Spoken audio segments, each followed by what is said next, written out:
This meeting is being recorded.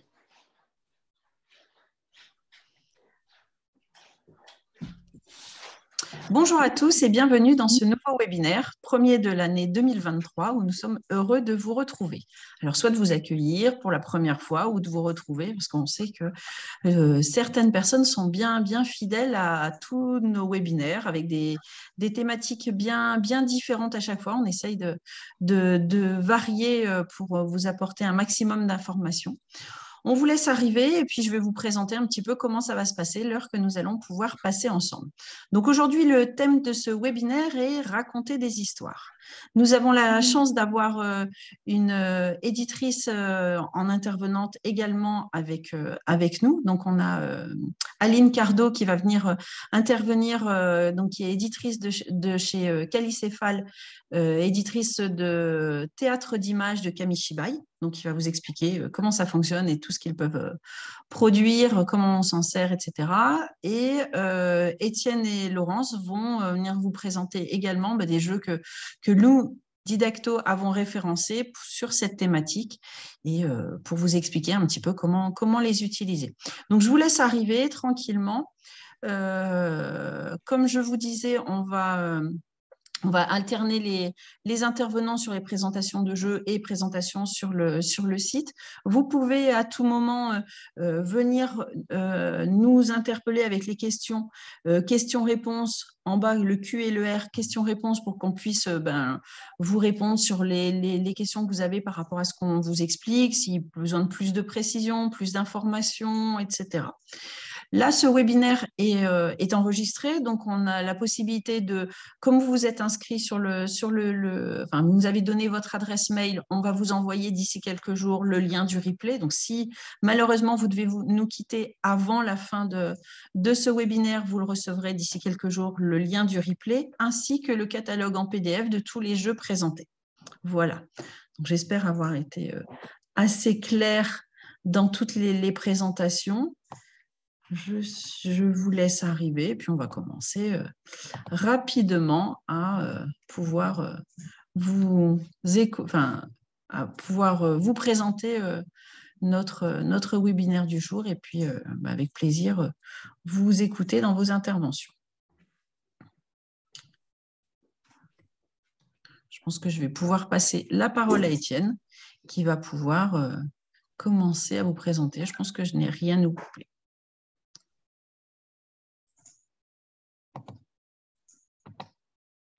Étienne, je vous laisse la parole. Oui, merci Sabine. Juste une petite remarque, Sabine, je vous ai fait un petit WhatsApp, mais ça a coupé. Oui, mais j'ai vu, mais je suis en donc, je ne sais pas si vous êtes en Wi-Fi ou en filaire, c'est ça que je Non, je suis en filaire et bien connecté, donc pour moi, je ne pense pas avoir de problème. Donc, n'hésitez pas à nous dire si on a des problèmes techniques, si vidéo, si son, vous ne nous voyez pas ou ne nous entendez pas bien. Okay. Je vous laisse parler, Étienne. Merci Sabine, merci à tous d'être là pour notre premier webinaire de 2023 et d'être là nombreux.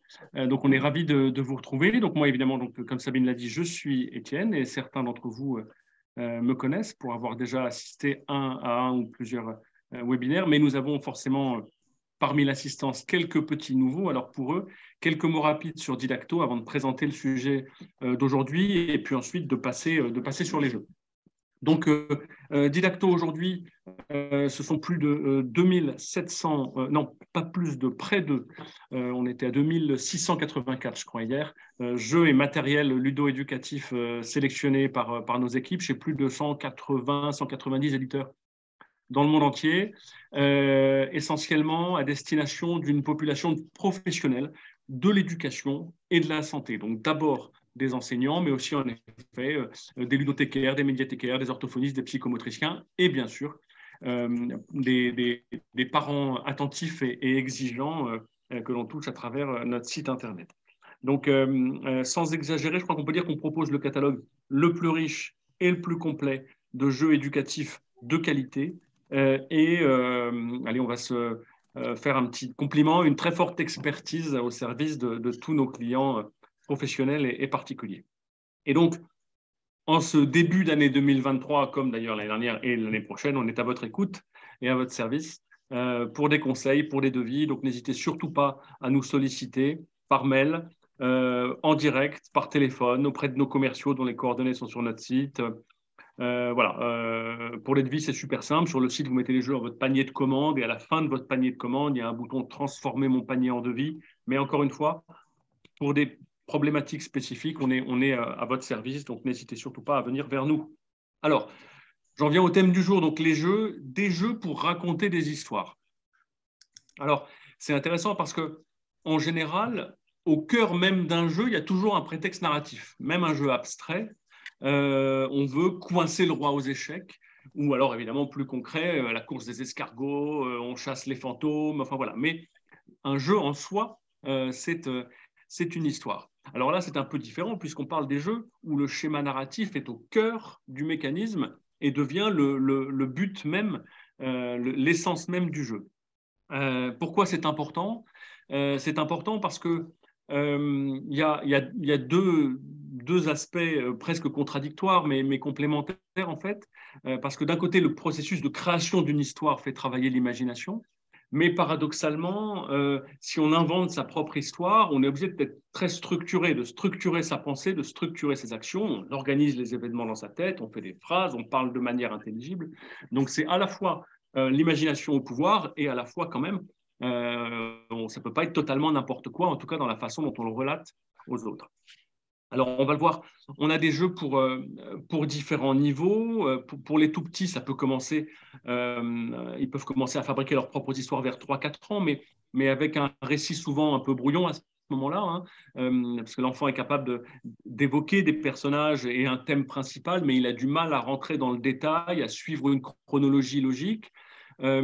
Donc à cet âge, ce type de jeu a souvent besoin de l'aide d'un adulte et de support, des cartes, des dés pour l'aider à poser ses idées, à structurer son récit. Et puis si ça bloque, l'adulte, l'animateur, l'enseignant est là pour poser des questions, relancer des questions évidemment en tant qu'affaire ouverte, hein, pour relancer le récit tout en laissant l'enfant aux commandes. Un peu plus tard, il y a un autre biais qui arrive vers 5-7 ans, c'est qu'on constate que les enfants restent souvent un peu bloqués sur des histoires stéréotypées. On a une princesse en détresse qui trouve l'amour et un chevalier qui remporte tous ses combats. Donc c'est passionnant, mais 2 minutes. Donc l'intérêt à ce moment-là aussi des supports comme des dés ou des cartes pour aider à compter et rompre en fait les automatismes narratifs en introduisant des éléments auxquels les élèves n'auraient pas pensé au départ. Et puis plus tard, dans les jeux qu'on propose à partir de 8 ans, donc là, ça va être un peu le déroulé hein, de webinaire. Hein. On va progresser en âge au fur et à mesure de l'heure qui va passer. Dans nos jeux à partir de 8 ans, quand l'enfant maîtrise mieux évidemment le vocabulaire, la narration, on peut vraiment travailler l'imaginaire ou la structure, ou les deux d'ailleurs, comme avec des jeux autour de la poésie, par exemple, qui sont très structurants. Voilà, donc c'est ça qu'on va essayer de vous présenter durant cette heure ensemble. On a aussi demandé donc, comme le disait Sabine, à un de nos éditeurs d'intervenir à nos côtés pour vous parler des Kamishibai. Donc on est d'accord, ce n'est pas à proprement parler un jeu, mais c'est un support narratif extrêmement riche et diversifié, qui a su trouver toute sa place en crèche et en maternelle en particulier. Donc merci beaucoup à Aline Cardo des éditions Calicéphale, qui nous fait le plaisir de participer à ce webinaire à nos côtés, qui prendra la parole d'ici une quinzaine de minutes après une première fournée de jeux. Donc, comme l'a dit Sabine, je le répète un petit peu pour les quelques retardataires, n'hésitez pas à poser vos questions, on y répondra soit au fil de l'eau, soit en fin de webinaire en fonction de la question, où il y aura, si vous le souhaitez, un temps d'échange. Et puis, le catalogue des jeux présentés et la vidéo, puisque ce webinaire est enregistré, sera envoyé à tout le monde, tous les inscrits, assez rapidement, probablement d'ici la semaine prochaine, on espère, parce qu'on ne va pas avoir beaucoup de temps. On part à Nuremberg pour le grand salon du jeu annuel. On fait un dur métier. Voilà, je redonne la parole à Sabine et puis je vous dis à tout de suite. Bonne heure en notre compagnie. Merci, merci. Merci Étienne. Je vais même passer la parole tout de suite à Laurence pour un petit coucou avant de pouvoir commencer la liste de jeux. Je te laisse, Laurence, un petit coucou. Eh bien, bonjour à tous, c'est un plaisir de vous retrouver. Donc, moi, je vais commencer par vous présenter des jeux extrêmement simples et extrêmement modulables, utilisables un peu à tout âge, mais dès les tout petits. Après, on passera au Kamishibai et ensuite, on vous présentera des jeux à règles un peu plus compliqués, mais pas trop. Voilà, à toi, Sabine. Merci Laurence. Donc, comme je vous l'indiquais dans l'introduction, on va alterner en fait les présentations physiques de jeux avec Étienne, Laurence et Aline, et moi qui vous montrerai le site internet. Comme ça vous permet de voir aussi les boîtes fermées, rapidement de voir pour quel âge ou le prix sur le site. Donc, nous allons commencer avec 3 jeux qui s'appellent Story Cards. Donc, on a Retour à l'école, le village des animaux et l'île volcanique. Donc, voilà, les 3 de Story Cards qui sont à partir de 12 ans, vous voyez. Donc, n'hésitez pas à intervenir si nous allons trop vite, si nous ne donnons pas assez d'explications. Nous sommes évidemment à votre écoute. C'est tout l'intérêt de faire en live ces webinaires. Donc, voilà. Donc, avec des cartes, il faut un petit peu se refaire parce que comme on a eu quelques petits changements sur le site, j'ai oublié comment cliquer. Donc voilà, vous voyez les cartes. Et je redonne la parole à Laurence pour vous expliquer ça. Alors, voilà. Donc, ce sont des jeux de l'éditeur Hibou. Ce sont des jeux qui sont faits dans un matériel recyclé. Donc voilà, ça c'est chouette. On les a choisis parce qu'on trouvait les illustrations sympathiques et les cartes sont grandes. Voilà, vous voyez, ils font toute la carte, vous voyez, par rapport à Mama. C'est le double d'un format carte normal. Donc, pour raconter des histoires, c'est sympa. Celui que j'ai ouvert, c'est celui sur la thématique de l'école. Voilà, on voit les activités de l'école, etc. Donc, ce genre de jeu-là, on peut l'utiliser de plein de manières. Les enfants peuvent tirer une carte chacun à leur tour et raconter leur partie de l'histoire. Ils peuvent avoir par exemple aussi chacun 6 cartes en main et à leur tour, ils choisissent une de leurs cartes pour la faire rentrer dans l'histoire. On peut donner 5-6 cartes à chaque enfant pour les plus grands et ils vont écrire une histoire ou l'inventer dans leur tête et la raconter après aux autres. Voilà, c'est vraiment un support qui vous apportera plein d'activités et je sais que tous nos clients professionnels ne manquent jamais d'idées à ce propos. Voilà pour les story cards. Merci Laurence. On passe à Imagidé. Donc là, comme le nom l'indique, nous sommes avec des dés. Hop, voilà. Donc sur chacune des faces, des petits dessins. Donc on a 12 dés. Donc, je vous laisse voir voilà, sur le site. Et Laurence va vous les montrer. Tu voulais que je montre le StoryCube? Je peux montrer StoryCube aussi dans la foulée si tu le souhaites. Donc, on a aussi, parce que bon, évidemment, dans cette gamme-là, on a, voilà. Et après, il y a StoryCube avec 9 dés. Voilà. Là, c'était sur les objets, le StoryCube classique que l'on avait en tout premier. Laurent, je te laisse les expliquer. Voilà. Donc, en fait, c'est le même jeu hein, avec éventuellement des dessins un peu différents. Comme tout à l'heure, on peut faire une image tous ensemble ou chacun dans son coin à 3D fait une petite histoire. Ici, c'est plus neutre. Les dés que les cartes, ça peut faire plus adulte ou plus grand aussi parce que les cartes, elles sont souvent quand même un peu enfantines, sauf un jeu qu'on va vous montrer qui n'est pas enfantin du tout. Donc voilà, c'est pas grand-chose de plus à dire là-dessus. Laurence, on me demande si les story cards sont en anglais. Alors non, parce que tout le principe de ces cartes, ce sont des dessins et pour moi, il n'y a pas de texte. On est d'accord. De temps en temps, il y a un petit texte. Par exemple, la maîtresse qui a écrit au tableau, ça va être les choses en anglais, mais il n'y a pas, pour ainsi dire, pas de langage. D'accord, merci. C'est un éditeur américain. Oui. Donc, nous passons au suivant qui est créateur d'histoire de chez ABBA. Donc là, avec, on va dire, plus de matériel. Donc, je vous montre la boîte, parce qu'elle est quand même assez grosse. Le matériel à l'intérieur avec des personnages, des cartes, etc. Voilà, donc Comme indiqué sur le site, un matériel de grande qualité pour aider les enfants à développer leur créativité en inventant leurs propres histoires. Donc là, on est sur du beau, gros matériel et je te laisse, Laurence, l'exploiter. Alors, effectivement, c'est du lourd. Voilà, la boîte, elle est pleine de matériel. Alors, tout départ, on a des tuiles en carton avec lesquelles les enfants vont pouvoir raconter des histoires. Ensuite, on peut introduire les personnages. Donc, voilà, il y a des magnifiques personnages en bois. Il y a, voilà, une sorcière, un gendarme. Celui-ci, on ne sait pas trop, il pourrait jouer plein de choses. Et alors, un truc sympa, vous voyez, il y a un dos. Moi j'aime bien quand les pions, ils ont un dos. Voilà, le chevalier, la fée.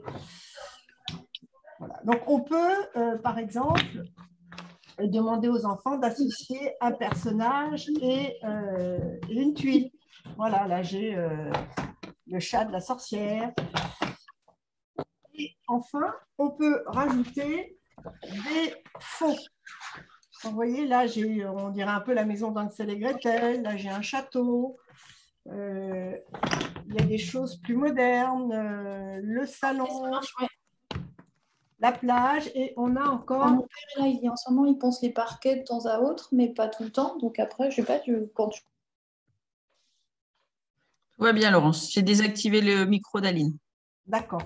Et on peut donc mettre le fond comme ceci sur un support pour qu'il tienne tout droit. Donc voilà, donc petit à petit, on introduit, donc on commence par les tuiles, après on introduit les personnages, après on introduit les fonds pour que les enfants racontent, inventent des histoires.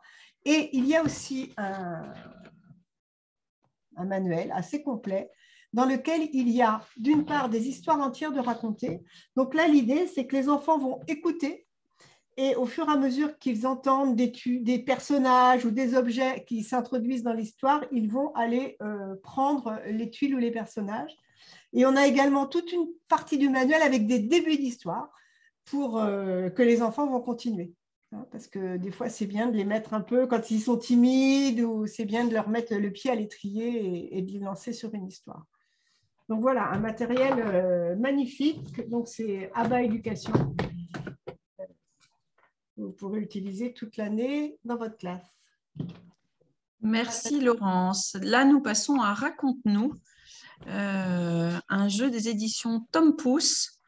Donc là, on a plein de cartes, 14 € et on s'est indiqué à partir de 5 ans. Donc la particularité, il me semble que ce sont des cartes qui ne sont pas coloriées. Voilà, je vous montre la boîte et les cartes et je laisse Laurence continuer l'explication. Alors, c'est le jeu de ce type que l'on vend le plus. Et en fait, vous voyez, le dessin est à peine suggéré, il est en noir et blanc, donc c'est très neutre. Donc on peut y jouer même avec des personnes âgées ou des personnes qui, pour une raison ou pour une autre, ont besoin de parler, de faire du langage, etc.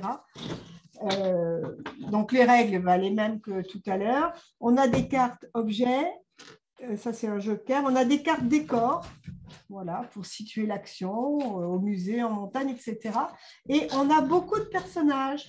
Et dans la règle de jeu, il suggère de prendre un personnage et de dire pourquoi c'est un héros. Donc voilà, c'est une façon encore différente d'inventer des histoires. Mais voilà, c'est surtout le support neutre, je pense, qui plaît beaucoup et qui fait que c'est notre best-seller. Voilà. Merci Laurence.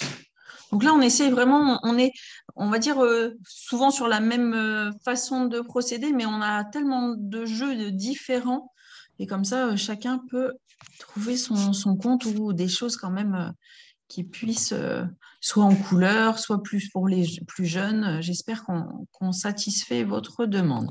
Donc là, Tell the Story, donc raconte une histoire avec plus des images séquentielles. Voici, donc là, on est chez l'éditeur Toys for Life pour 16,80 €. Et là, on a mis de 3 à 6 ans. À toi, Laurence. Alors, là, on retourne vers des jeux vraiment vers les enfants et d'un style complètement différent. Parce que l'idée de départ de ce jeu, c'est d'ordonner les images dans le sens de l'histoire. Mais c'est quand même un bon moment pour faire parler les enfants et pour leur faire raconter ce qui se passe sur l'image. Donc, vous voyez, là, par exemple, on a un petit garçon, là. Oh, moi, je crois qu'il a... Non, d'abord, il monte. Voilà, il monte. Là, il a un peu peur, il tremble un peu, et puis, hop, il se lance et plouffe dans l'eau. Et alors, on a ici, voilà, les petits moyens autocorrectifs, mais après tout, on peut aussi, on pourrait dire qu'il s'est mis là et puis qu'il est redescendu parce qu'il avait trop peur. Hein. Tout est permis quand on raconte des histoires. Voilà Sabine. Et des tuiles en bois. Voilà, donc le jeu increvable. Alors, on me redemandait le nom de ce jeu d'image séquentielle, c'est Raconte une... Mais attendez, je vais vous le remontrer sur le site, ça va être ça qui va être le... Ouais, alors, donc tu le montres là, voilà. Voilà, Laurence vous montre la boîte. Ouais. Voilà, mais on a appelé ça Raconte une histoire. On traduit les titres et on laisse le titre de la boîte en fait dans le titre dans ce cas-là. Voilà. Donc, nous passons au jeu suivant qui est Histoire de raconter. Donc là, c'est l'éditeur Placote. Alors, je devrais réussir à vous montrer des images. Donc, j'essaie à chaque fois de vous montrer la boîte, comme ça, vous avez bien le nom du jeu et le visuel pour les retrouver. Voici le contenu de la boîte. Des exemples. Voilà. Là, en termes d'âge, oula, j'ai cliqué un peu rapidement. Je suis partie, je reviens, pardon, excusez-moi, c'est moi qui suis partie. Là, on a mis comme tranche d'âge de 4 à 10 ans. Voilà. À toi, Laurence, pour les explications, merci.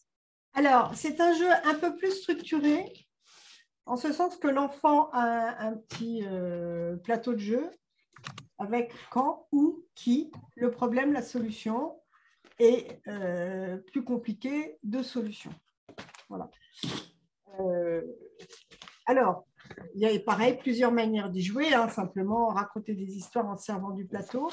Et l'éditeur propose aussi, vous voyez, de mettre de mettre ici tous les types de cartes, d'en mettre 4 en ligne, et l'enfant va au dé, voir dans quelle colonne il se trouve, et dans la colonne en question, choisir une des cartes et la poser sur son plateau.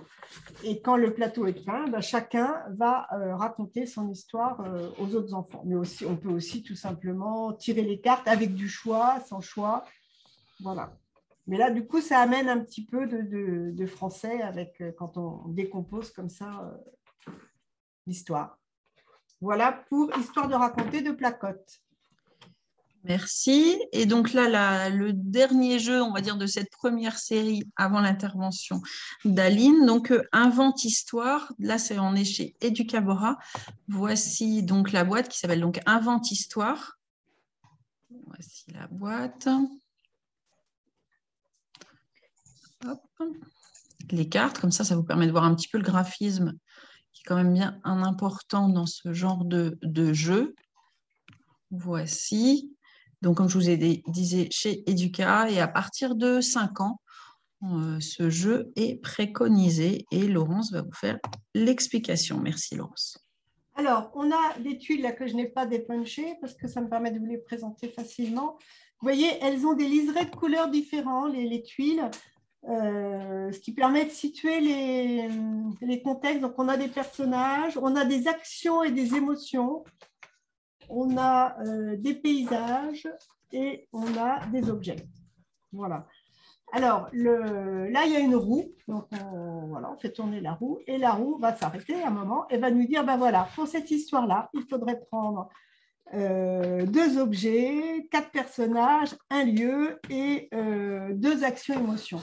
Donc, on rassemble ces tuiles-là et à ce moment-là, soit on les partage entre les joueurs et chacun à son tour va venir ajouter une carte à l'histoire, ou soit on les met en pile et chacun à son tour tire une carte et va devoir, clac, improviser sans réfléchir pour continuer l'histoire. Voilà, encore encore une petite façon, une petite variante de ces jeux très ouverts que vous pouvez moduler comme vous voulez. Donc, c'est fini pour ce type de jeu. Bon, on en a d'autres, mais on ne peut pas tous vous les montrer, il y en a trop. Et maintenant, on va passer au Kamishibai. Merci Laurence. Alors, donc je vous montre rapidement, voilà, parce que quand on met Kamishibai sur le moteur de recherche de Didacto, voici ce qui sort et je vais donner la parole à Aline Cardo qui va vous présenter tout cela. Alors, bonjour Aline, c'est à vous. Bonjour. Bon, on vous entend Aline. C'est bon. Bonjour, donc enchantée. Je suis Aline donc, et je m'occupe des éditions Calicéphale. Et nous, les éditions Calicéphale, on ne fait que des théâtres d'images, donc des kamishibai, comme vous pouvez voir un petit peu derrière moi. Et je vais vous en montrer plusieurs. Et tout d'abord, le théâtre d'images donc, se raconte dans des théâtres en bois comme ceci, qui sont ouverts d'un côté. Et c'est une façon de raconter qui vient du Japon, qui vient d'après-guerre. Quand c'était la crise dans ce pays, en fait, il y avait des gaïtos, des personnes qui racontaient des histoires derrière leur vélo et qui vendaient des friandises dans les quartiers populaires en racontant ces histoires. Nous, on existe depuis une vingtaine d'années en France. Et voilà, on a repris ce système du kamishibai qui est japonais, qui est un peu une façon de raconter des histoires entre l'album et le théâtre avec une forte dimension narrative pour rebondir sur la thématique de ce webinaire.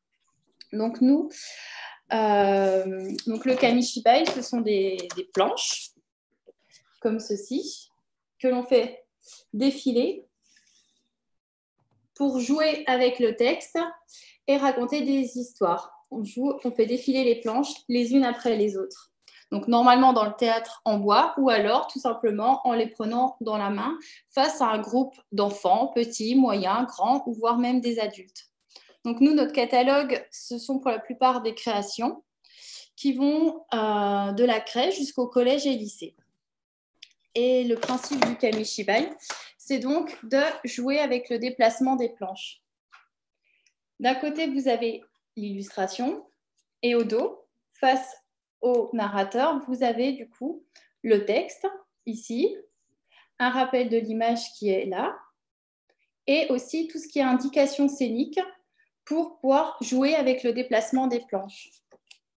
Donc là, je vais vous présenter rapidement Sushi pour vous voir vraiment ce qui différencie un petit peu le kamishibai de l'album traditionnel. Donc ça, c'est celui-ci, Sushi, que vous pouvez retrouver sur le site internet. Vous voyez, là, c'est l'histoire d'un petit poisson qui s'ennuie et qui part à la recherche d'un caillou magique. Donc, généralement, on se met soit sur le côté du kamishibai, soit derrière.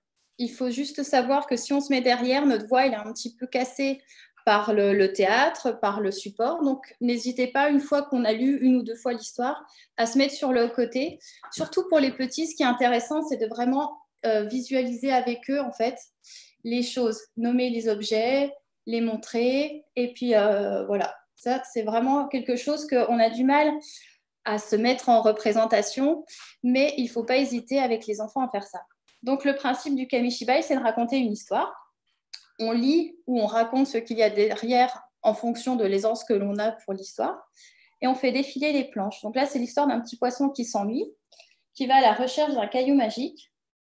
Et on va jouer du coup avec le défilement des planches. Donc ce petit poisson, il est là, il s'appelle Sushi. Ça, c'est un kamishibai qui est destiné pour les enfants de crèche jusqu'en 6 ans. Et on va jouer avec ce petit poisson et on va découvrir avec lui ce fameux caillou magique. On défile la planche jusqu'au trait qui est à l'arrière. Hop, ici. Présentement, hop, vous voyez. Et on joue avec les enfants. Est-ce que ça pourrait être le caillou magique? Pourrait être ce petit morceau-là qui dépasse. Hop. Est-ce que ça peut être ça, le caillou magique? On joue avec eux, c'est ça, c'est pas ça. Et on tire un peu la planche. Ça semble bizarre. Est-ce que c'est ça? Et non, finalement, c'est une énorme pieuvre qui passait par là. Et on continue. Et ainsi de suite. On joue avec les enfants. Après, on leur montre différemment. Est-ce que ça peut être ça, le caillou magique? Ne pas hésiter à montrer et nommer les choses. Et puis au final, ce n'est qu'un bébé tortue qui se fait gronder par sa maman, car un énorme poisson barracuda surgit et terrifie les petits poissons. Derrière le récif, il passe, repasse, et finalement, il s'en va. Et donc, au dos, derrière chaque planche, vous avez ces indications scéniques qui vous permettent de jouer avec le défilement des planches et de raconter en fait les histoires en faisant des arrêts sur image. Donc, c'est vraiment la particularité du kamishibai. Et aussi, c'est pour ça que nos histoires sont pour la plupart des créations, parce qu'on joue avec ce défilement des planches, ces arrêts sur image, ces effets de surprise, ce qui permet vraiment, surtout pour les tout petits, les crèches et les maternelles, de jouer avec leur attention, de vraiment créer une rythmique dans l'histoire et aussi de jouer, est-ce que c'est ça, est-ce que c'est pas ça, est-ce que c'est ce personnage, qu'est-ce qui va arriver? Et par rapport à l'album où il faut lire, montrer l'histoire, là, vous avez toujours l'image face aux enfants et vous, le texte au dos où vous jouez avec. Et vous pouvez effectivement le raccourcir, créer un peu plus de dynamisme dans l'histoire en fonction de l'attention des enfants. Ça, c'est vraiment un principe de jouer avec le défilement des planches qu'on reprend surtout pour les petits. Comme là, c'est une histoire, c'est la souris verte. Et la souris verte, en fait, on joue avec ce côté de suivi et de linéaire, où on montre les personnages les uns après les autres, pour vraiment séquencer l'image. Alors, donc ça, c'est pour les petits, on joue vraiment avec ce côté séquencé. Et puis, nous avons aussi, la plupart des histoires sont en trilingue, version allemand, anglais et français. Et si ce n'est pas imprimé directement sur le kamishibai, c'est à télécharger sur notre site internet ou via Didacto si vous les ont mis également en ligne.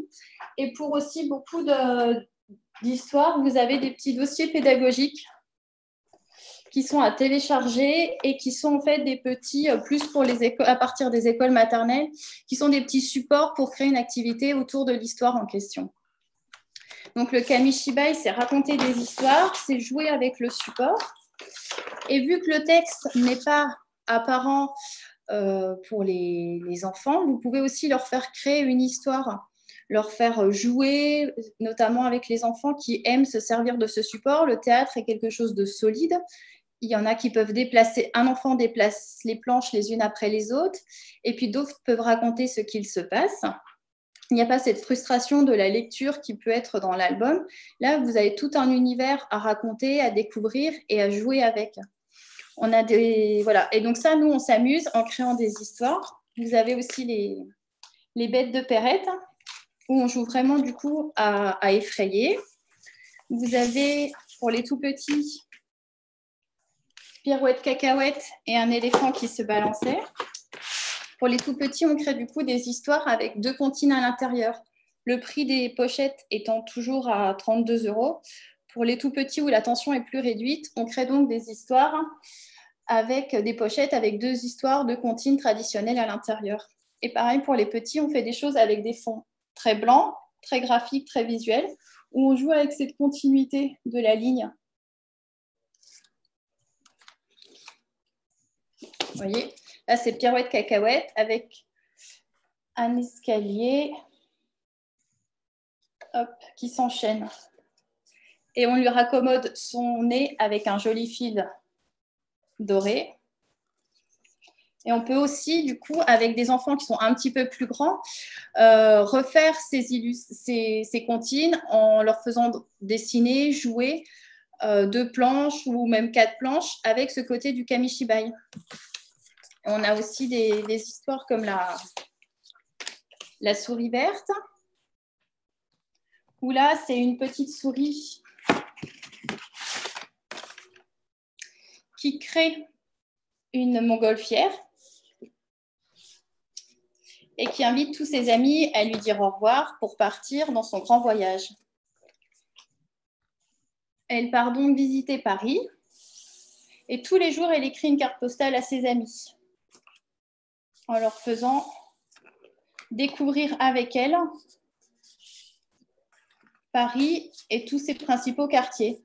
Après, une fois cette lecture faite, c'est des choses qu'on peut reprendre. On a eu aussi sur des classes qui nous ont envoyé des histoires où ils ont repris un petit bateau, et c'était dans un village où il y avait beaucoup de fontaines et de sources, et ils ont posé ce bateau dans différents lieux de leur village, et ils ont construit une petite histoire comme ça. Donc, c'est plein de choses qu'on peut faire autour du kamishibai avec les enfants, qui est tant dans le côté de raconter, de lire, de faire jouer aussi l'imaginaire, parce que le texte étant au dos, on peut juste présenter les images aux enfants et partir dans des choses qui sont complètement différentes pour eux, pour raconter une histoire. Et c'est ce qu'on fait beaucoup aussi. Nous, on est situé à Strasbourg et on intervient beaucoup dans des classes bilingues, françaises, allemandes, et on crée des kamishibai avec ces classes. Il y a une classe qui peut faire le texte et en français, qui va faire les illustrations. Et après, ce même kamishibai est transmis à une école qui, elle, va raconter une histoire en allemand. Et à la fin de l'année scolaire, ces deux classes vont se raconter leurs histoires qui vont être complètement différentes pour un même dessin. C'est là où c'est intéressant de vraiment profiter de ce support-là, où le texte est au dos et reste la part du narrateur. On a aussi là, dans une des nouveautés qui s'appelle Holy Nail. Et là, en fait, c'est un petit garçon qui ne veut pas se coucher, qui part explorer l'espace. Hop. Avec sa fusée. On part découvrir les planètes. Et pour ce faire, de derrière le théâtre, à un moment donné, on va faire surgir une énorme fusée sous le regard ébahi des petits et des grands. Donc voilà, le kamishibai, ce n'est pas seulement des albums traditionnels que l'on transforme en histoire, c'est vraiment des histoires que l'on cherche pour jouer pleinement avec ça, avec tout ce support de créativité, où on joue avec les planches de découverte. Il y a aussi des histoires avec des transparents pour jouer avec un caméléon qui change de fond, et sur l'estime de soi. Voilà, on a Holy Nail où il y a des posters, et c'est vraiment ce support-là qui est mis en avant. Et on reprend aussi quelques histoires un petit peu traditionnelles, soit sur l'histoire de l'art avec Drôle d'engin pour Valentin ou L'ours et la lune, qui sont une collection sur l'histoire de l'art faite par les éditions L'Élan Vert et qu'on en reprend un titre par an. Ou alors vous avez quelques grands classiques comme Le Machin, qui sont des histoires très connues d'autres éditeurs, mais qui fonctionnent très bien en kamishibai et que l'on reprend pour pouvoir profiter pleinement de cette histoire sous ce format-là. Donc, si vous avez des questions, n'hésitez pas. Et donc, le kamishibai, c'est aussi un petit peu comme le théâtre, on peut changer de lieu, comme là avec le petit poisson d'or. Oui, ça c'est le conte classique de Pouchkine, le petit poisson d'or. Et là, vous voyez, avec deux images, en fait, on peut concevoir des décors complètement différents. Donc là, le pêcheur est au bord de la mer et s'interroge sur le vœu qu'il a pu faire. Et en glissant la moitié de la planche, on a une toute autre image où il est complètement en conversation, voire en forte dispute avec sa femme, qui lui reproche sa faiblesse et puis les petits vœux qu'il souhaite faire. C'est ça aussi que permet le kamishibai, c'est vraiment de passer, de rompre l'unité de lieu, un petit peu comme au théâtre. Si vous voulez, on a un PDF qu'on peut transmettre et qu'on peut mettre sur notre site également, qui indique en fait un peu toutes les façons de jouer avec le kamishibai. C'est un petit poster qu'on peut vous présenter et puis pour le relayer après sur votre site. Donc voilà, rapidement les grands axes du kamishibai et tout ce que permet ce support-là, tant dans le côté narratif et d'amener les enfants aussi à jouer, parce qu'ils peuvent être cachés derrière le théâtre, ceux qui ne sont pas à l'aise, et raconter des histoires. On peut aussi juste mettre une feuille blanche sur le texte à l'arrière, comme ça ils n'ont pas ce côté de devoir lire ou autre. Ils peuvent juste inventer en reprenant la petite image au dos, comme ça ils savent ce qui est présenté aux enfants, ce que voit le public, et eux ils racontent leur histoire en repartant de cette image. Il n'y a pas cette frustration forcément de la lecture ou ce but, ils peuvent juste inventer. Merci beaucoup, Aline. Pour moi, c'était vraiment très, très intéressant, très, très clair et très inspirant pour, j'imagine, tous ceux qui nous ont écoutés. J'ai quelques questions que je vais vous relayer. Est-ce qu'on en posait, mais on a eu un peu la réponse dans vos explications. On m'a demandé quelles étaient les langues proposées. Mais si j'ai bien Alors, compris… nous, on est basé à Strasbourg, donc déjà, il y a l'allemand, l'anglais. Voilà, allemand et anglais. Après, vu que c'est des choses qui ne sont pas écrites Oui. et au vu de ceux qui écoutent, rien n'empêche aux personnes qui sont vraiment natifs d'une autre langue de la raconter dans leur langue. Et après, on me demandait aussi pour les publics ados, adultes, et quel genre d'histoire vous proposez? Alors, on propose donc, on a moins d'histoires parce qu'effectivement, là où on a le plus de demandes, c'est de 0 à 6. Mais on a des histoires, on a une histoire qui s'appelle Cité éternelle et qui est une histoire où là où le lecteur est le héros, en fait, c'est les enfants qui choisissent là où ils veulent aller. C'est une histoire avec à choix multiples pour mener une quête. On a aussi des contes classiques qui sont avec des illustrations, comme là je vous ai montré le petit poisson d'or avec des illustrations qui ne sont pas enfantines. On a le joueur de flûte, où on a un travail, un peu une distorsion entre le graphisme et l'écriture, où le texte va être un dialogue et montre la mauvaise foi des habitants, alors que l'illustration va montrer justement ce qui s'est réellement passé.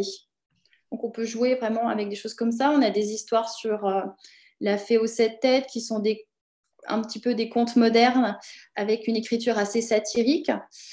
Et puis, on a des choses sur l'histoire de l'art, des contes détournés qui sont plus à partir de 9-10 ans. Et on a aussi Matin Brun, qui est un texte assez connu et qui est sur la montée du nationalisme. Et voilà, des choses qui sont des coups de cœur et qu'on souhaite partager, qu'on essaye de mettre en kamishibai. Ok. Bon, merci beaucoup. On va continuer. Et puis, si vous avez d'autres questions, Aline reste avec nous et à la fin, on pourra reprendre l'ensemble des questions que vous avez. Je vais vous remontrer rapidement ceux que nous proposons dans notre sélection, donc des éditions Calicéphale. Donc voilà, donc vous avez la grande vague. Je ne vais pas tous vous les lire. On en a une douzaine, même 13, je crois. Voilà. Avec des doubles comptes comme Aline vous les présentez et évidemment le théâtre toutes les images. Donc là maintenant on va passer la parole à Étienne qui va nous proposer une autre sélection de jeux.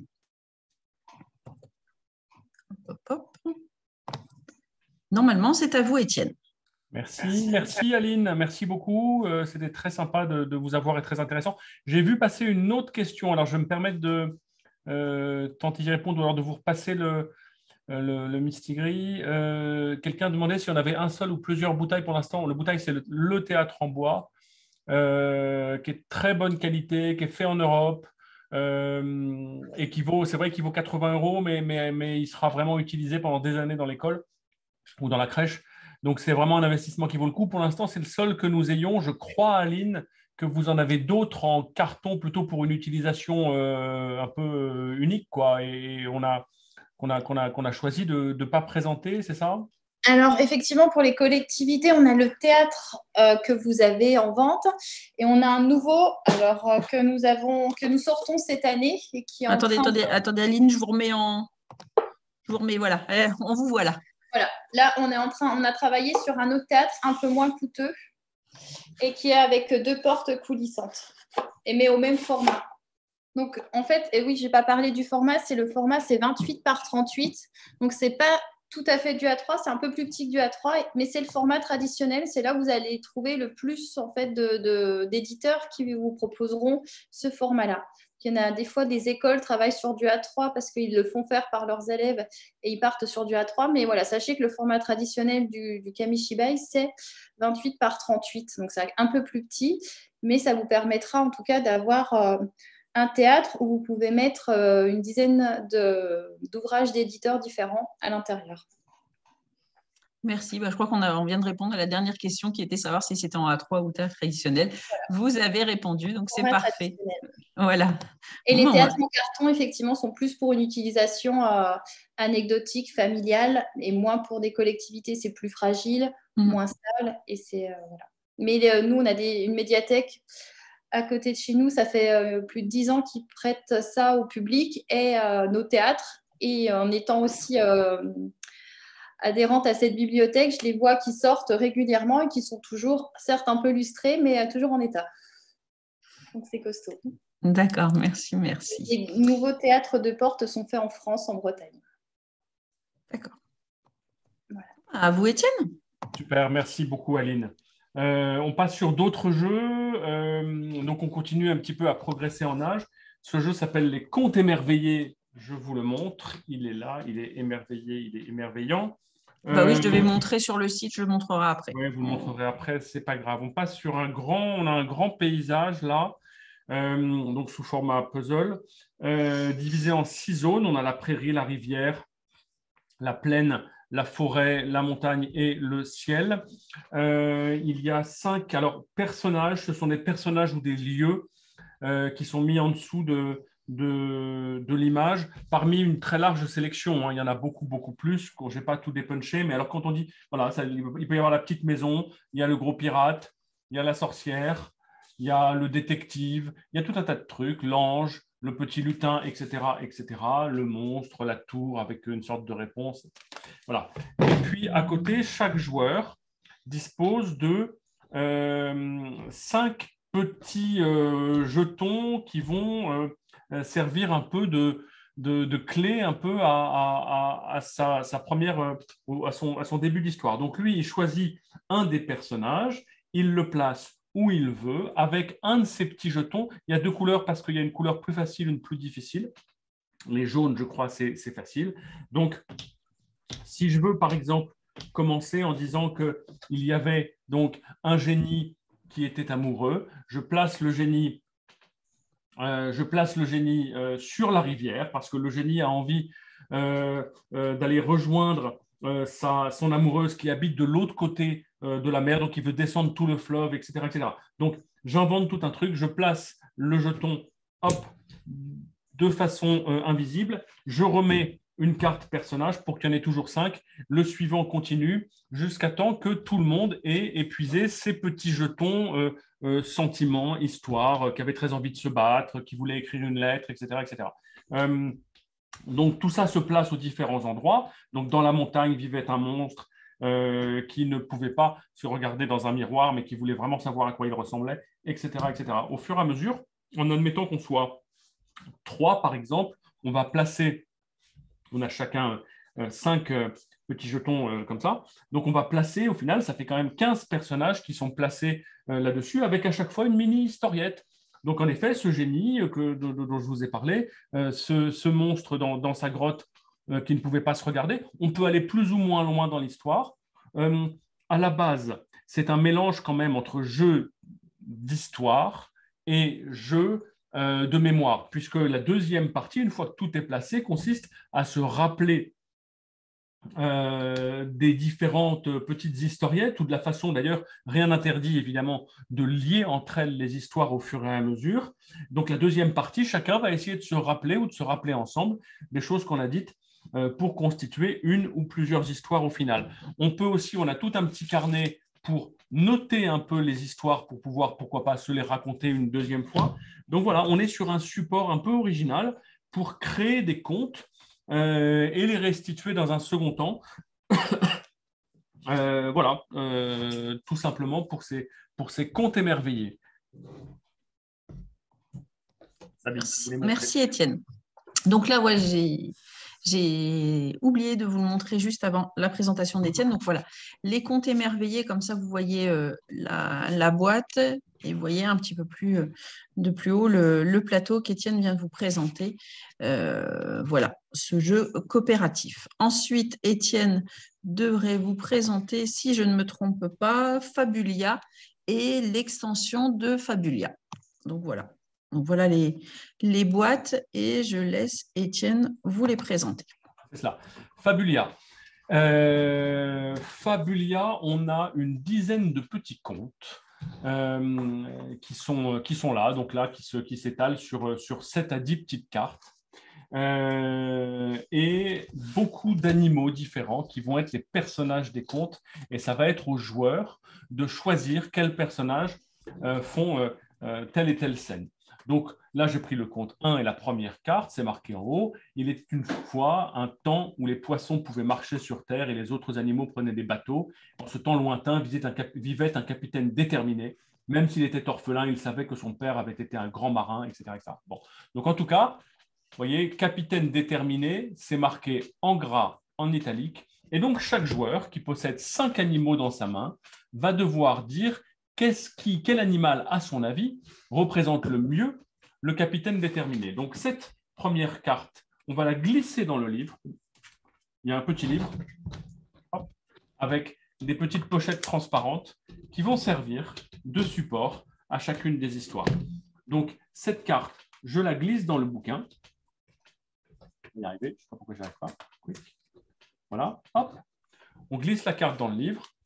Chacun choisit un animal qui lui semble plus être un capitaine déterminé. Moi, je pense que pour un bateau, il me semble que le dauphin, il est pas mal. Le loup a l'air un peu peureux. Le petit koala, là, ou je ne sais trop quoi, il est trop mignon, mais bon, on ne peut pas parler de capitaine déterminé. Le dauphin. Donc, chaque joueur va déposer son animal qui lui semble le plus adapté pour reprendre le rôle donné dans la carte. Et on va tous ensemble voter. Il y a un système de points, mais ce n'est pas vraiment l'intérêt du jeu. On va voter pour l'animal déposé par le...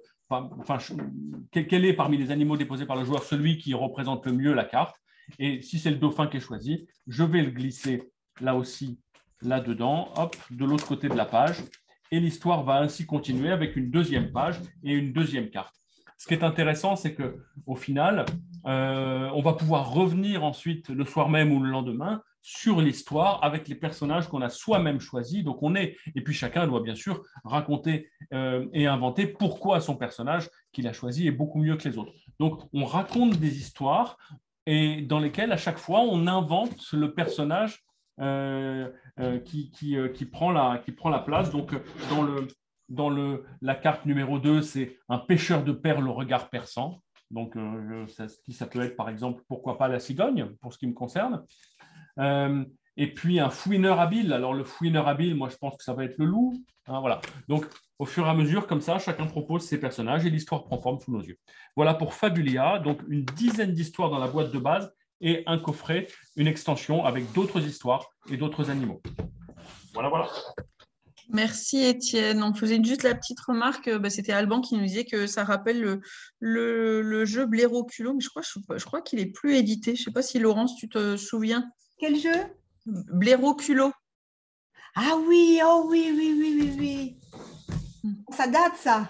Ouais, mais c'est une bonne mémoire pour Alban, voilà. Mais c'est vrai que sans être identiques, ils sont différents et en même temps, ils reprennent un petit peu tous la même idée d'éléments pour construire des histoires. Donc là, Laurence, tu vas nous présenter le jeu aux 1000 titres, donc avec l'Est et avec l'Ouest. Donc voici les boîtes pour vous les montrer l'une et l'autre. Donc là, on est plutôt à partir de 5 ans. Et je pense que je devrais avoir un petit peu plus de photos à vous montrer avec tous les éléments. Et je te redonne la parole, Laurence. Alors, donc le jeu aux 1000 titres, il y a 2 boîtes. Il y a aux 1000 titres Est et aux 1000 titres Ouest. Donc c'est exactement la même règle de jeu, mais des décors et des personnages différents. Chaque plateau est réversible. Voilà. Avec plus ou moins de personnages. Donc, selon l'âge des enfants, on choisit le plateau le plus riche ou le plus simple. Et si on a les 2 boîtes, on peut les mettre côte à côte et ça fait un paysage plus grand. Voilà le principe. Et alors, la règle du jeu est dans la boîte. Voilà. Au moins, on ne la perd pas. Alors, vous avez plein de tuiles comme ceci avec des personnages. Et les personnages vont par paire, vous voyez, voilà, le petit sportif avec la sportive, le personnel soignant, donc voilà, ils vont tous en couple comme ça. Donc on les dépunch, on les mélange et on les place on les place sur le plateau de jeu à l'aveugle, donc on ne sait pas où ils sont. Donc voilà, donc il va y en avoir un dans le jardin, dans la tour, avec les vaches, dans le pré, etc. Et l'idée du jeu, c'est que je retourne une carte et je raconte pourquoi il est là. Donc voilà, c'est Marin, il est parti faire un jogging ce matin, et parce qu'il était en pleine forme, et puis eh bien, il a vu là cette vache, et ben, il aime beaucoup les animaux, il est allé lui dire bonjour. Donc voilà, donc je retourne. Ensuite, je retourne un deuxième personnage et je vais aussi raconter une histoire. Si j'ai retourné un couple, eh bien, je les gagne. Si je n'ai pas retourné un couple, je les retourne. Et le concept du jeu, alors on peut raconter des choses loufoques, voilà, selon l'âge, voilà, selon l'âge, le but, etc.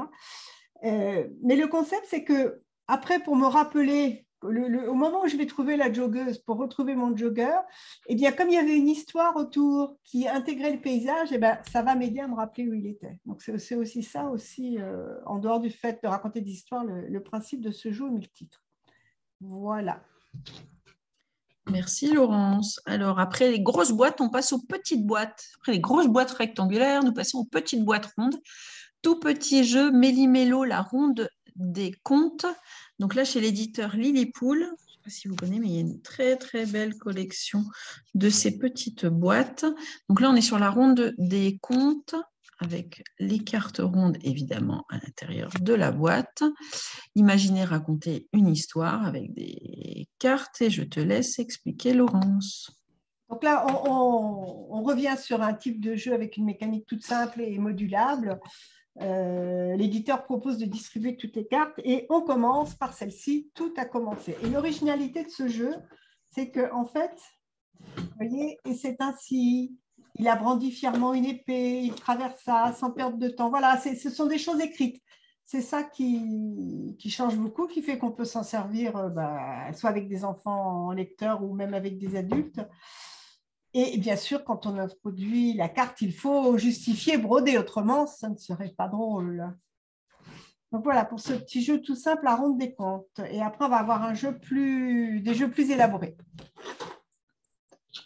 Oui, nous passons à la légende des 3 pièces. Donc là, narratif coopératif pour inventer des légendes. Voici la boîte. Voici le contenu. Donc, comme je vous disais, à partir de 6 ans et l'éditeur, c'est Gigamic.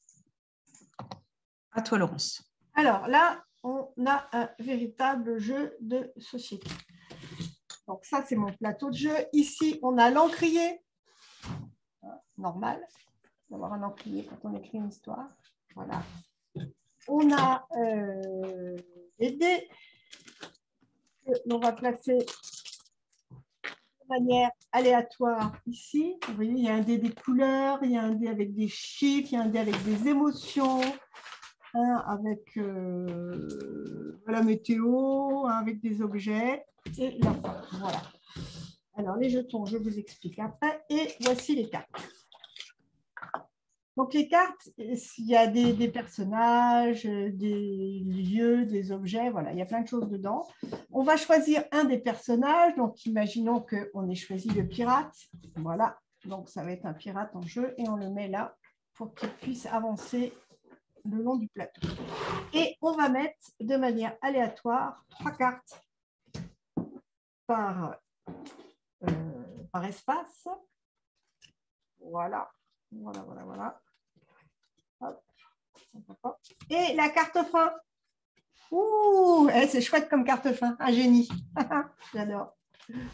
Alors, donc le premier joueur va introduire le personnage en brodant que c'était un pirate, sans foi ni loi, mais très courageux, etc., etc. Et ensuite, on va retourner 3 cartes. Les 3 cartes de le pirate est là, on retourne les 3 cartes. Et là, il y a plein de personnages. Là. Donc, le joueur dont c'est le tour de narrer l'histoire va choisir une des 3 cartes sans rien dire et il va voter avec ses jetons. Voilà. Avec le livre ouvert, il pense que c'est le bon personnage à choisir pour la suite. Là, il pense que c'est probable et là, non, que ça n'arrivera pas. Donc, voilà. Donc, il place, voilà, tac. Voilà, moi, je dirais que c'est ça. Et pendant ce temps-là, le restant du groupe discute sur quelle est la carte qui va être adéquate pour continuer l'histoire. Le groupe dit, ben voilà, nous, on a choisi cet homme armé, là, ce chevalier, parce que forcément, le pirate, à un moment donné, va en rencontrer. Et là, je retourne mon jeton et c'est aussi ce que j'avais pensé. Donc, à ce moment-là, tout va bien. Je jette le dé.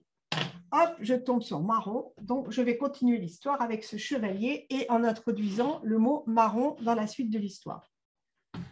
Puis, on passe au narrateur suivant et on recommence le même processus. Mais là, imaginons que moi, j'ai choisi la forêt et que les joueurs estiment que, bah non, c'est le cheval, forcément, il faut un cheval dans l'histoire.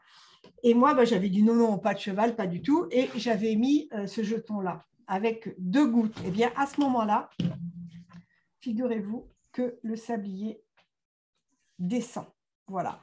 Et c'est un jeu coopératif. Il faut réussir à arriver jusqu'à la fin heureuse de l'histoire avant que le sablier soit vide. Voilà, tout simplement. C'est amusant le sablier, hein, t'aimes bien? Voilà. Merci Laurence. 3 pièces qui viennent sortir il n'y a pas longtemps du tout. Nous continuons avec Histoire sans fin, édition pirate. Là, on est chez Hush. Et à partir de 8 ans, donc encore pour des plus grands, voici la boîte et voici les cartes que Laurence va vous présenter. C'est passé vite parce qu'on a déjà passé l'heure et on a encore quelques jeux à vous montrer, mais plein de jeux encore passionnants. À toi, Laurence. Alors, ce jeu-là est à la fois plus compliqué et plus simple. Voilà, on a plein de cartes et c'est dans le monde des pirates encore. Hein. Enfin, tout à l'heure, ce n'était pas les pirates, c'était le hasard. Tout à l'heure, c'était ce qu'on voulait. Alors voilà, histoire sans fin. Donc, le premier narrateur va avoir 6 cartes. Voilà, donc 6 cartes secrètes, voilà, qu'il met dans sa main. Et avec ces 6 cartes, il raconte une histoire. Voilà, donc je vais vous épargner l'histoire, mais au fur et à mesure qu'il la raconte, il les empile comme ceci. Et tout le monde écoute bien parce qu'il va falloir mémoriser. Voilà, tac, tac, tac. Et il a mis ces 6 cartes et il les retourne. C'est au joueur suivant. Alors, le joueur suivant n'est pas obligé de dire la même histoire, mais il est obligé d'introduire les mêmes cartes. Voilà, donc il introduit les mêmes cartes. Donc, on va dire qu'il ne se trompe pas. Ah oui, non, j'ai oublié une chose importante. Voilà. Avant qu'il raconte l'histoire, on jette le dé. Et le dé me dit d'enlever la 4e carte. Voilà.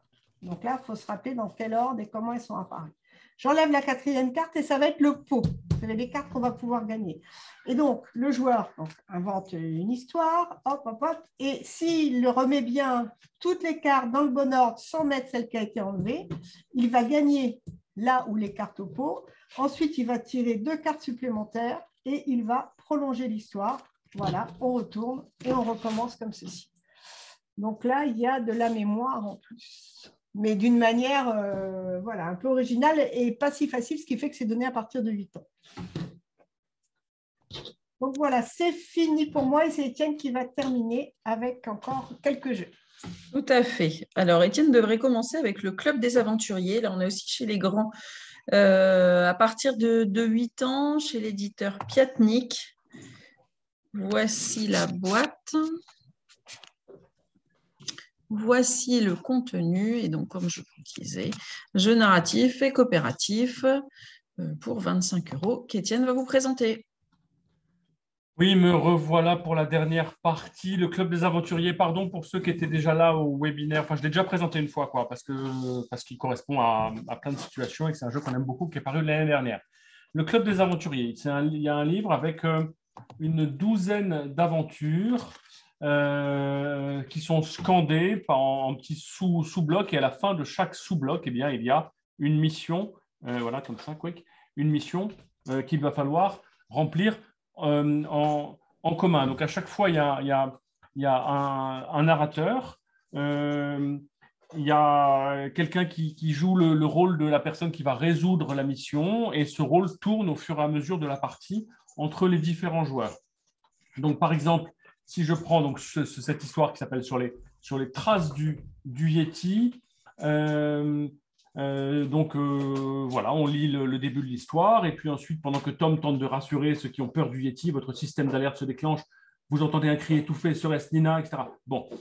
On ne sait pas trop ce qui se passe. Comment attirez-vous le Yéti sur vous? On découvre d'énormes traces de pas dans les hautes herbes. Comment attirez-vous le Yéti? Okay. Comment attirer le Yéti? Eh bien, à ce moment-là, chaque joueur dispose d'une dizaine de cartes, quand même 10, hein, c'est pas mal. Hop. Voilà, qui sont dans sa main, avec des objets plus ou moins intéressants ou plus ou moins loufoques.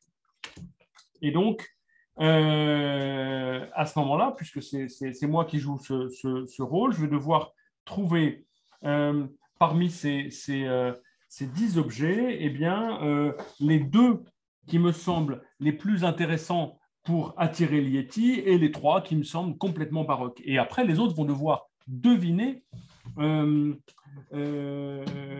quels objets moi j'ai choisi. Donc, en fait, moi, j'invente une sorte d'histoire en disant que, eh bien, je prends un pigeon pour attirer le Yéti, parce qu'on sait très bien que les Yétis mangent des pigeons, ils adorent ça.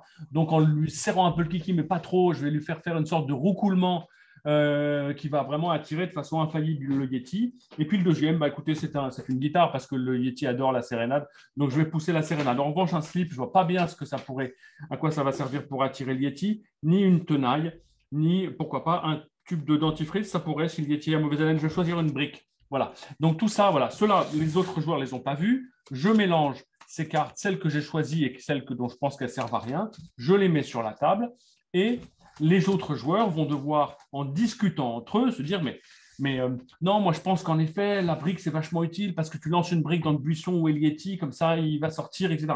Donc chacun va devoir interpréter un peu la situation et dire pour lui quels sont les objets qui sont les plus utiles pour le Yéti, et l'aventure comme ça va continuer. Il y a un système de points si tous les joueurs sont d'accord avec moi, par exemple, avec moi qui ai choisi ces objets, on marque un point. Si on n'est pas d'accord, on a une sorte de joker en moins, mais globalement, l'intérêt du jeu, c'est dans ce délire un peu qui s'empare de nous, avec ce pigeon pour attirer le Yéti, cette guitare, ce slip, etc. Et voilà. Donc, à partir de 8 ans, mais très drôle à jouer avec des ados, pour des petites histoires un petit peu délirantes, et rien n'empêche surtout d'inventer derrière ses propres histoires. Voilà pour le Club des Aventuriers. Merci Étienne. Nous passons à Surprise du chef. Alors, Surprise du chef, là on est encore chez Gigamic à partir de 8 ans. Donc là, on a passé quand même une autre catégorie de jeux. On a beaucoup de matériel et Étienne va nous préparer une petite recette. C'est ça, on est complètement sur un autre univers, ça n'a rien à voir, c'est une sorte d'ovni ludique et on se retrouve un petit peu dans Top Chef. Donc on est vraiment en train de raconter là des histoires. Il y a une cuisine, il y a un four qui est très mignon, il y a des assiettes pour tous les joueurs, il y a plein d'instruments dans tous les sens, de cuisine, de rouleau à pâtisser, un wok, etc. Et on a donc un défi qui nous est donné, donc il faut que je fasse une recette, je ne sais pas moi, sur le grill ou à manger avec les mains. Tenez, une recette à manger avec les mains, par exemple. D'accord ? Une recette à manger avec les mains. Alors, chaque joueur dispose de 4 ingrédients. J'en choisis un qui ne me paraît pas trop pénalisant pour ce que je vais avoir besoin de faire et je passe les 3 qui restent à mon voisin et au fur et à mesure, comme ça, on va récupérer et on se retrouve à la fin avec 4 ingrédients, mais pas forcément ceux de départ.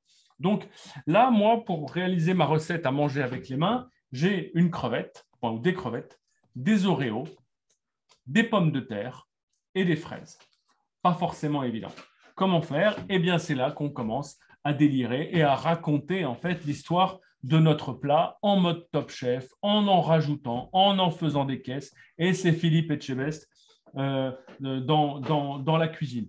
Donc moi, j'ai envie de faire frire mes Oreos avec une sorte de purée pomme de terre fraise, là, comme ça, qui va donner un petit peu de liant. Et je réduis les carcasses de crevettes en poudre pour faire comme un petit effet au-dessus. Voilà.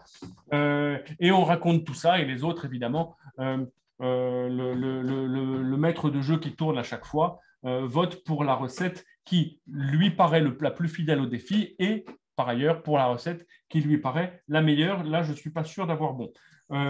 Voilà, donc c'est toujours raconter des histoires, mais dans un cadre contraint, culinaire, très sympa, très marrant aussi à jouer là aussi avec des enfants un peu plus grands. Mais pourquoi pas, à partir de, en effet, 8-10 ans et des ingrédients un peu plus simples. Enfin voilà, tout à fait un espèce d'ovni ludique, moi qui me plaît beaucoup. Merci beaucoup. On va continuer avec comment j'ai adopté un dragon, comment j'ai adopté un gnou. Ce sont deux jeux qui se ressemblent beaucoup. Étienne va vous présenter. Donc voilà. Bon, à vous, Étienne. Ouais, Essaye d'aller vite parce que voilà. Oui, mais bon, c'est intéressant. Alors, ce sont deux grands classiques. Hein, donc, la plupart d'entre vous doivent déjà les connaître. Des jeux extrêmement riches. Voilà. Des jeux extrêmement riches. Hop. On a plein de dés de couleurs. Les deux jeux se jouent de la même façon, c'est juste que les défis ne sont pas les mêmes. Des dés de couleurs avec des petites expressions dessus, donc on lance au départ et puis on agence comme ça dans l'ordre croissant des couleurs, qui vont scander une histoire. Les histoires, il y en a, je crois, 120 qui sont donnés des exemples d'histoires un peu loufoques. L'art de porter un tutu rose. Comment j'ai fini gardien de phare. Le pique-nique infernal, voilà, où j'ai jamais pu retirer mes skis, etc., etc., etc. Bon, voilà. Donc, je lance 2 dés, là, il n'y en a qu'un, mais voilà, je lance 2 dés qui vont me déterminer sur une carte que j'ai choisie au préalable 2 histoires possibles. J'en choisis une. Là, je vais choisir, eh bien, écoutez, une fumée verte. Je ne sais pas du tout ce que je vais raconter. Je réfléchis 2 minutes et puis hop, je me lance avec ce que le dé m'indique. Donc, je dois vous avouer que lors d'une précédente vie, eh bien, écoutez, j'ai eu une sorte d'élevage de moutons et je réservais le crottin de mouton pour une exploitation qui faisait du gaz pour voilà, du gaz qui allait dans le réseau pour faire de l'électricité, vous voyez. Mais à un moment, il y a eu un énorme problème puisque j'ai eu la visite du géant vert sur mon terrain et le plus drôle, c'est qu'en effet, il avait extrêmement faim. Le plus drôle, donc là c'est marqué, hop. Donc à chaque fois, évidemment, je relance une phrase avec, je suis obligé de me servir des phrases qui sont sur le dé pour scander mon histoire. Donc ça fait des petites histoires de 30 secondes, 1 minute et demie maximum, où on raconte un petit peu un truc un peu délirant sur ce thème-là ou sur un autre d'ailleurs. Les autres peuvent vous interrompre avec un autre dé qui fout un peu le bazar. J'ai pas compris, tu peux répéter ou voilà, et là, on est obligé de rentrer dans le jeu et de répéter un petit peu ou de rephraser ce qu'on vient de dire. Donc voilà, là, on est vraiment dans le fait de raconter des histoires. Moi, j'y ai joué avec mes enfants quand ils avaient les derniers 8-9 ans. C'était un peu limite en termes de qualité de la narration parce que ça demande de faire vraiment les choses à la volée, quoi. Mais rien n'empêche non plus, pourquoi pas, de se servir de ça pour un travail qui ne soit pas en vitesse, qui soit un travail avec de l'écrit, par exemple. On pourrait tout à fait travailler de cette façon-là.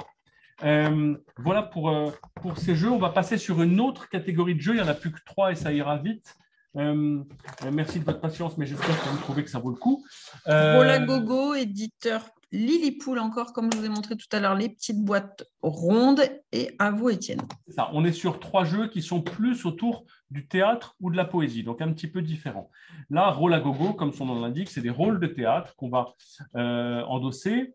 Donc, il y a une situation qui est, dans un cercle jaune, là, je me regarde dans un miroir. Et les différents joueurs doivent mimer, jouer un rôle différent en fonction des couleurs.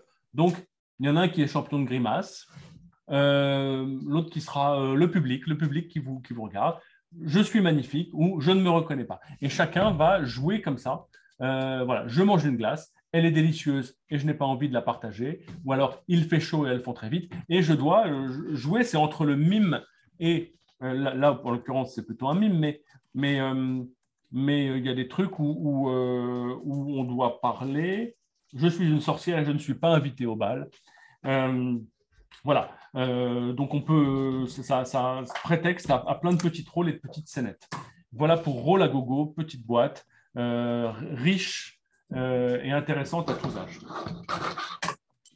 Merci. Nous passons à duodécime. Donc là, jeu de lettres poétique. Voici la boîte et les cartes. Donc là, à partir de 7 ans, oui. Et Étienne va vous réciter. Alors, duodécime, encore un classique qu'on a depuis 2-3 ans et qu'on aime beaucoup. Il y a des poésies d'une douzaine d'auteurs, alors moitié homme, moitié femme. Donc là, on a Victor Hugo. L'autre, pardonnez-moi, je ne sais pas qui c'est, mais on a Arthur Rimbaud, Catherine Pozzi, Baudelaire, voilà, qui ont été découpés. Et de ces petits morceaux, écoutez, ils les ont réunis sur des cartes avec des points en fonction du nombre de syllabes des mots qui sont indiqués. Chacun a 7 cartes.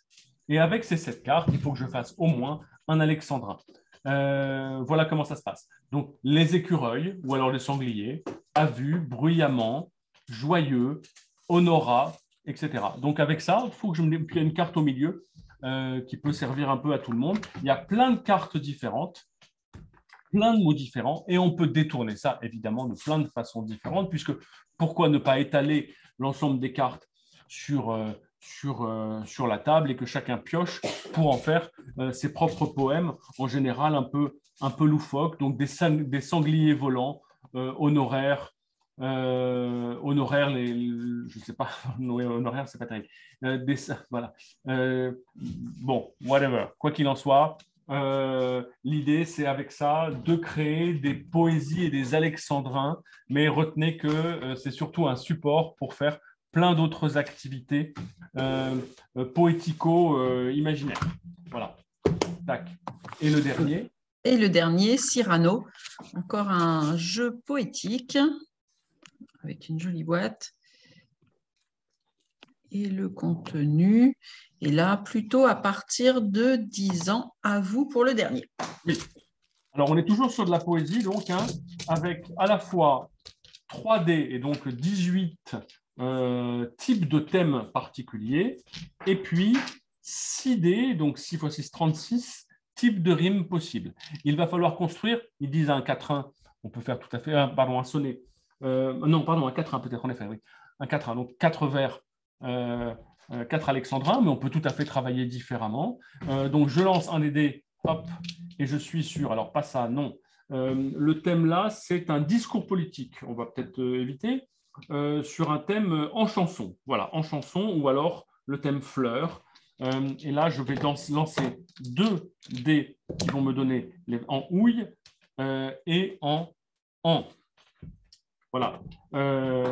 Donc, sur le thème fleurs, un quatrain, 4 alexandrins en houille et en an. Je m'en allais dans la gadouille, etc. etc. Voilà. Là, c'est une octosyllabe, mais je fais ce que je peux. Et ensuite, évidemment, on vote tous ensemble. Chacun note évidemment ses poèmes qui seront ensuite en fonction de l'originalité des mots choisis, entre autres pour la rime finale. Donc là, avec ma gadouille, qui est d'ailleurs un mot qui n'existe pas, je vais être plutôt original. Et ensuite, de la beauté du poème qui va faire une autre partie des petits cœurs et chacun gagne. Voilà. Mais en tout cas, c'est surtout un excellent support de création poétique et de création de rimes en classe. Et moi, je me vois bien animer un atelier autour de ça. Voilà, c'est parti dans tous les sens, mais je pense que c'était un webinaire très riche. Merci beaucoup d'avoir été là et de votre attention. Si vous avez des questions, c'est à vous. Merci beaucoup pour votre attention. Oui, voilà, nous sommes preneurs de vos questions avant de vous libérer. Et puis, comme je vous disais, en début de webinaire, on vous envoie le replay d'ici quelques jours, ainsi que le catalogue en PDF de tous les jeux que nous vous avons présentés. Alors, est-ce que vous avez des commentaires? Est-ce que vous avez des questions? Dernière chose, on doit se voir demain avec Sabine, Laurence, pour discuter des prochains webinaires. Donc, si vous avez des idées, vous nous envoyez un mail, vous nous dites de quoi vous avez besoin. On a fait beaucoup de choses sur beaucoup de thèmes, des maths, du français, de la motricité, etc. Et on est toujours avide avide d'idées intéressantes et nouvelles. On me demande dans quelle rubrique retrouve-t-on vos jeux? Alors, sur le site, là, c'est surtout tous les jeux, jeux par matière, français, jeux de langage. La plupart des jeux dont on vient de parler, on a deux types de jeux qui peuvent rentrer là-dedans. Jeux de langage, donc, où il y aura aussi d'autres types de jeux, mais où ces jeux-là vont se retrouver. Et on a une rubrique jeux à lire, qui sont des jeux où la lecture est au centre. Ce n'est pas toujours la même chose. Hein. Là, les jeux qu'on a présentés, la lecture n'est pas toujours au centre. C'est le cas, par exemple, de Fabulia. Il y avait vraiment de la lecture. Mais voilà, vous les aurez dans ces deux rubriques-là. Et il y a une rubrique spécifique pour les Kamishibai. Est-ce que vous avez d'autres questions? Aline, est-ce que vous voulez rajouter quelque chose? Je ne sais pas si Aline m'entend encore ou pas. Oui, je suis encore là, pardon. Pas de souci. Est-ce que vous voulez rajouter quelque chose ou pas? Voilà, c'était pour la conclusion avant qu'on libère tout le monde. C'était savoir si vous vouliez rajouter quelque chose à ce que vous aviez dit ou d'autres remarques. N'hésitez pas. Non. Eh bien, merci à tous et bonne fin d'après-midi. Désolé d'avoir un petit peu débordé. C'est tout bon. Si jamais il y a des questions ultérieures, non, pour le moment, c'est tout bon. Merci à vous. D'accord. On me demande quand sera le prochain webinaire. Comme Étienne nous disait, on en reparle entre nous demain. Et puis, je pense qu'on pourra vous l'indiquer dans le petit mail qui accompagnera le replay, etc. Comment vas-tu? Merci. Bye bye. Merci à tous. À très bientôt. Au revoir.